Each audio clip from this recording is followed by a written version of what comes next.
Di profile, pendongeng nilai Islami. Berarti cuman buat pengajian aja ya? Dengerin sampai habis, Kak Omat ada hadiah spesial buat kakak. Jadi, temanya nggak harus religi kok. Namun, ada nilai dan makna Islaminya. Contoh, tema cerita cita-cita anak. Berarti kewajiban setiap muslim adalah belajar.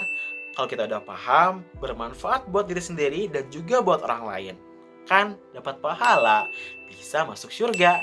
Dan nanti disesuaikan kembali ceritanya dari penyelenggara seperti apa requestnya dan dari Kak Omat yang membuat naskah. Menurut kakak, nilai Islami yang paling mudah anak paham melalui dongeng seperti apa sih? Tulis di komentar yang paling baik, yang paling good. Kak Omat ada hadiah buat kakak. Dongeng Kak Omat Ubrix, nilai Islami, tumbuh kembang, karakter, dan ilmu.